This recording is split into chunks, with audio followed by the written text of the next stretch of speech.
Armani White. Yes. I'm going to start this interview off a little bit differently than I normally do. Perfect. I'm here for it. Bitch, you stylish. Big jacket, Billie Eilish. That's how everyone knows you. Yes. My goodness, what a breakthrough song that was. That was amazing, yes. What made you choose to focus on Billie Eilish?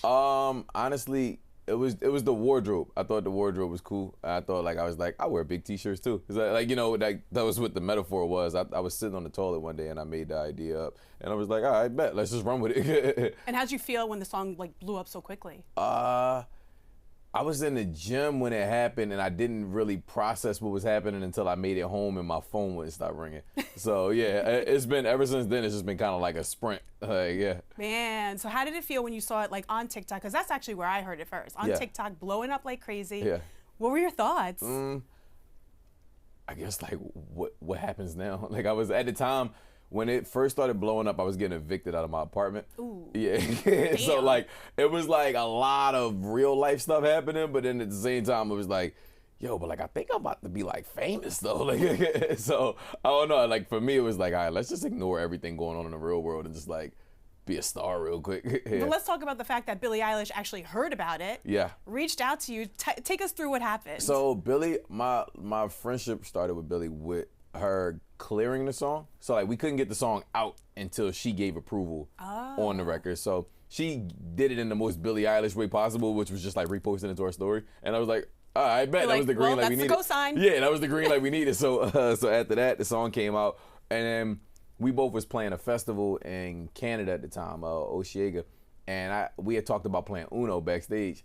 Yo, this would be fun. So then afterwards, she's like, we don't have time for Uno, but do you want to play it on stage with me? I was like, of course I want to play it on stage with you. That's sick. So yeah. So how was it when you walked out? Because I saw the video of you coming out when she kind of introduced I you appear from the darkness. A roundabout way of an introduction. Yeah. How was that energy? How did that feel? I was nervous. I ain't gonna lie. I never seen that many people, especially that many people singing my song. That was a new experience. But how I usually perform is I have one in-ear in and then one in-ear out so I can hear the crowd. If I say something yo, did y'all eat cereal today? They yeah, you know what I'm saying?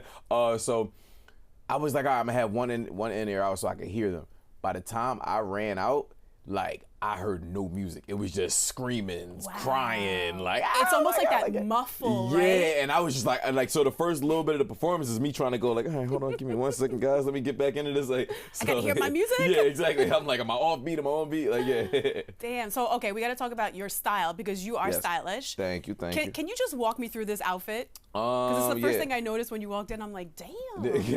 First of all, the position you're sitting in. I've been doing this as a kid. I feel like my knees are already on fire watching you. Honestly, sitting like this is way more comfortable than sitting Indian style or something like that. Isn't that bad on your hips though?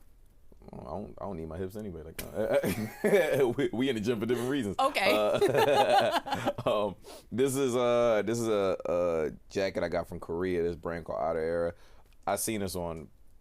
I don't know where I seen this at, but I was I like this a lot. These are some Do you play pool? Yes, I play pool a lot. Do you play pool? I used to play pool. Are you good? Or I mean, I might be okay. I might have to, dust off a little stick here or there. We should do this after this. So we should do that. These they're not one-on-one, but they're very limited stock pants. I hate when they buy, when you buy pants and they come pre-stained because these look. You look dirty, but they're not dirty. But it's That's not the dirty. Style. It was intentional. I want to clean them, but. But the good part about that is if you want to just wipe your hands because they're dirty, it'll just blend right in. Just make them more dirty? It'll blend in. Nobody will ever know. You might be onto something. Definitely might be onto something. And then these are some Crocs. Those are really cool Crocs. I've never seen Crocs like that. They make me 6'1", so I like to wear them when I'm when I'm. Oh, you got the little height going. Especially when I'm on a date or something. Get my, get over the line. Just a little bit. And then when you take the shoes off, they're like, what happened? Why would I take the shoes off? I sleep in these. My gosh. Depending on, Oh man! All right, so we got to talk about your new song, "Cut the Lights." First of all, congratulations on the release of that one. Thank you. It feels like it's the start of a new musical era for you. With for sure. Mm-hmm. So, what inspired the shift in sound, and how do you reflect on where your life is now? I think I had such a success with Billie, success with Goldie, success with Silvertooth, those records. At the time, I just wanted to kind of encapsulate and show people I just like having fun with music, but. I have like in the back of my head that's always been since I started making music. I was like, yo, I think I'm like really great at this, like the greatest at this. So I have to make music that I feel like exemplifies that and it like shows that and showcases that. So I kept going in the studio and people just wanted to make another Billie Eilish, and I was like, yeah, like I did it already. Right. So I think it was time for me to just show what that next era looks and feels like. Now I know that you performed it at the Phillies halftime show for the NFC Championship Game, right? Mm-hmm. So you were there when they pretty much won their way in to the to the Super Bowl. No, yeah. How was that experience? I still got confetti on them clothes. Actually, they're on there right now. Yeah, right, yeah. I wore these. That's funny. Yeah, it was dope. They called us out to do it like it was like maybe a week or two before. They was like, yo, this would be a really cool moment, and we had played a couple records for them. So I think they called out that records like specifically, like, you know, we want Cut the Lights. So we just premiered it there and was like, all right, well, I mean, they like it and the world likes it, so I guess we should probably like release it. Nice. So the reaction was great? Yeah, absolutely. Yeah, Did you go to the parade? Yes. How was that? I was standing on trash trucks and all that. Yeah. We was doing, like you gotta, at that point, it's not even about being a public figure or anything. It's just about being from Philly, and it was just a good moment. I mean, you're wearing the Philly green. Yeah, for sure. I've been wearing Philly green since the Super Bowl, honestly. It's green or blue. It's one of the two. Listen, you gotta embrace where you're from. Yeah, for hate. sure. Now, you also have the song TTSO, which... Yes, what does that stand for? Throw that on. It's more of like a darker sound, because I did take a listen to it. Yeah. Was there a specific experience or maybe a turning point that led to this new evolution for you? Honestly, there was like, everything felt so bright, felt so happy. It almost felt not real, you know? Like, it felt like I wasn't a human. I just had like a lot of successes, I went from, like I said, being evicted to like being everywhere, like being on. Like life-changing. Yeah, exactly. So from TV to radio to all across the internet to brand deals, et cetera, et cetera. So I think in that moment, I kind of became less of a real person to the person that just knows me or looks at me. And that was like, then I was dealing with just like real world experiences, real life experiences. At the time, like even my house that got broken into when I was in LA. But it was like some of these things, like, you know, you see a lot of celebrities' houses get broken into now more often than not.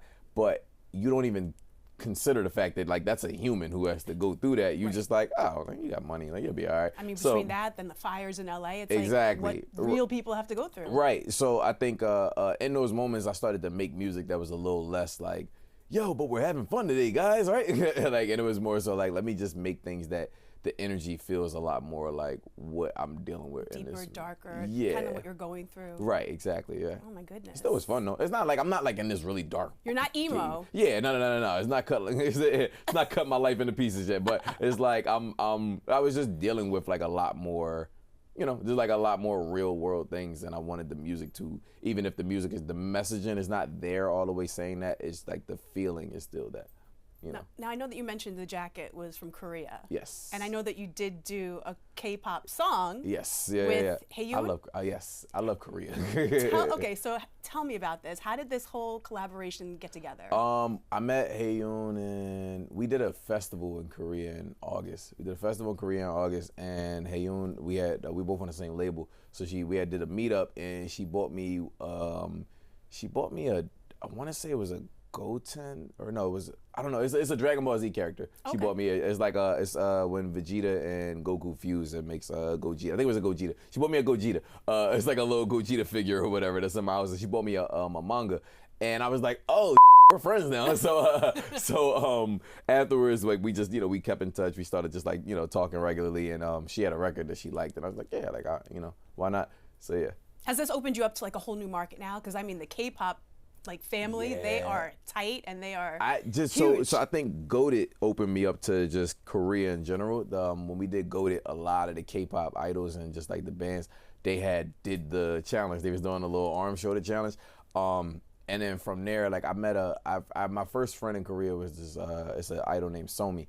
And Somi, we had met in Malaysia, and she was like, yo, you're like really big in Korea. Like there's no party or no club or any night that we go out where they don't play like the 3 songs that you came out, Billie Eilish, then from Billie Eilish, Solitude, then Silvertooth to Goated. And I was like, oh, so when I went out there, I seen it, and I was like, yo, we like god over here. Like, so we got to talk about the fact that you have 9.2 billion global streams. That's a lot of numbers. And you're soon to be platinum for Billie Eilish. I think I'm platinum on Billie Eilish. Are you platinum already? I should be platinum on Billie Eilish. Yeah, I'm 4 times platinum in Australia, like 2 times platinum in India, I want to say. Yeah, I got some stats on that one. Oh my goodness. Okay, break it down. Break it down. Are you more focused on like trying to chase the viral moments or on your artistic growth? I never made a viral moment from trying to be viral.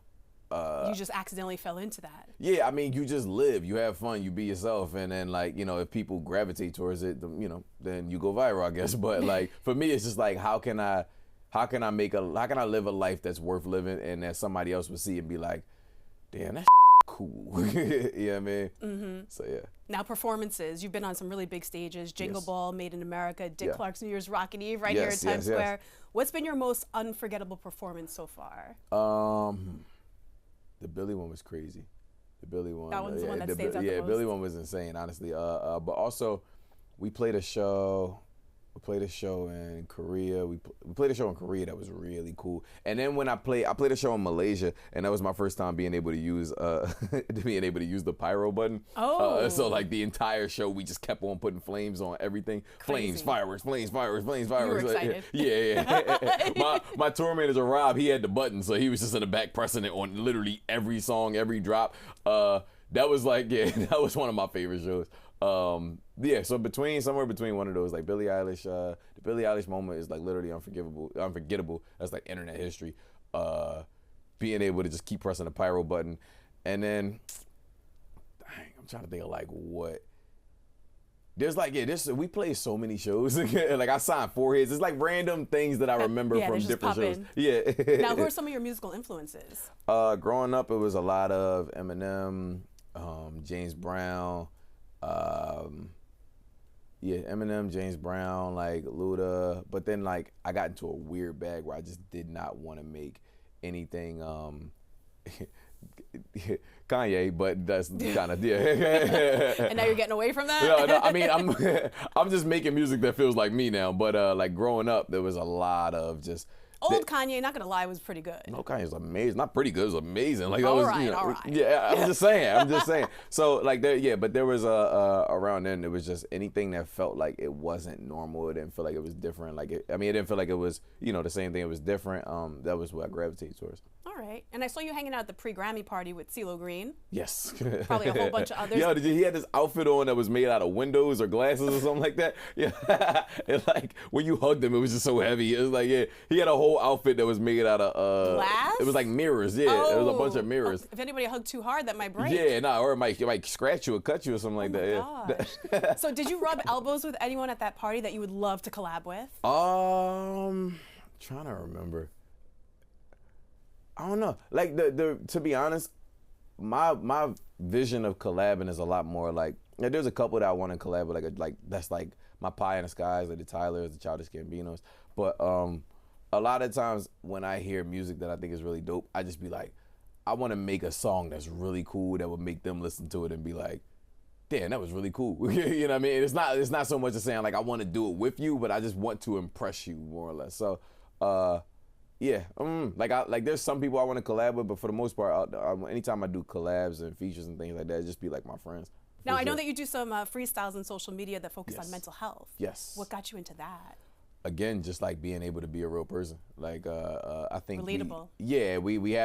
We just have so many moments where like you go out on these big stages and you do things that aren't real to the average person. Like I can go and I think even like tour, and even average person or not, touring is not a real thing. You go out, like you walk out on a stage and 20,000 people are screaming at you, screaming lyrics, screaming that. Like if you walk, once tour is over, you walk out on a regular, avenue, like somebody might know you, somebody not. But I think there's those moments that we're really excited about, but then there's also those moments where you just want to be human and want to be able to connect with people because they feel like you're human. So I think that's what that was. Everything, any of those the blue blanket moments is more so just about being a person. Now, what is next for Armani White?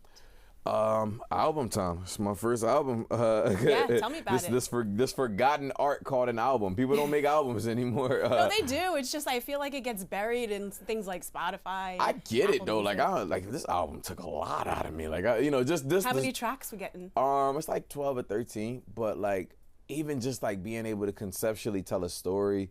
For me, I wanted to tell a story again. Like just like. I've been the celebrity version of myself for a cool minute now, but I wanted to tell the story of like, hey, this is like when you pull all of those back. Like this is the version of me that's hiding under the blue blanket. This is the real me. Vulnerable. You're getting vulnerable. Exactly. Yeah. Vulnerable. Like dealing with. I was like in the midst of all of like the lights. I was dealing with like heartbreak. I had to break up with like my little high school sweetheart and things like that. So it was like all of these things that are still like this is human me. Like and outside of I get to do. I get to go platinum. I get to have all these numbers, but like there's like real things that I'm dealing with, and I think that was the mission of making an album. But telling that story is exhausting sometimes. Like going from track to track. So it's it's interesting. So something I do like to ask artists: do you recommend people listening to the album from start to finish in order? Yes, but it never happens like that though. Yeah, right. It never. It's streaming era. So like. For me, I had to be cognizant of that when I was making it. It was like, okay, I put a lot of thought into each record so that if you make it to track 4 and never hear track 6 through 10 until like a year from now, you're still like, that was a good little 4 records. I bet. Like each song, I looked at it as if it was its own album. Because so it has its own story. Exactly. Yeah. Which one is give me your top 3 favorites that people should definitely listen to. There's a record called Flash Mob. That's like maybe my favorite record on there. There's a record called Maurice. Honestly, it was just that we just didn't have a title for it, so we named it that. But that's one of my favorites on there. Maurice, Flash Mob, and probably Bigger Person. Like Bigger Person because like the Streetlights kind of records, like where you can just say one thing over and over again, like the entire song is a hook, but you can be like really vulnerable. Like my problem is. I have a lot of thoughts at once, so a lot of times it's hard for me to make it like a concise sentence. Mm-hmm. But when like with Bigger Person, I just made one concise sentence and just kept saying it over and over again. But it like really drills it into your head. But those are the 3 records because those are like they all kind of tell a story of like this is who I actually am. It's not me trying to like look cool, sound cool, say something cool. It's like me just being a person. Now, is it out yet? No, none of those records are out. Coming out when? That is coming out. End of spring. Okay. Yeah. Do we have a date or? I don't want to say the date in case I say in case I push it and then y'all mad at me. But that is coming out at the end of spring. Do we have the title of the album? I don't want to say that either yet. Why you think you might change it? No, I'm not gonna change the title of the album. So give us the title at least. It's I might change it actually. I ain't gonna lie. I might change it. Give me an idea of what it is. Ghost. Okay. Ghost. Yes. Right, it's this idea of people run from their demons or they fight their demons. I'm not fighting any demons. I don't have any demons. I go to church. But as long as you're not ghosting anyone, then that's a good thing. No, I'm not ghosting anyone. But I think there's the ghost of the life that I used to have that kind of pops up and reveals itself from time to time. And everybody can relate to that. Yes, and I also had some ghosts in my house. There was like this door kept on shutting and opening. Gosh. Yeah, so we're gonna have to get you some like exorcist or something. Yes, yeah. I put a couple crosses on the wall. We should be good now. Well, Armani White, thank you so much for stopping by Page 6. Having me. We appreciate you and good luck with everything.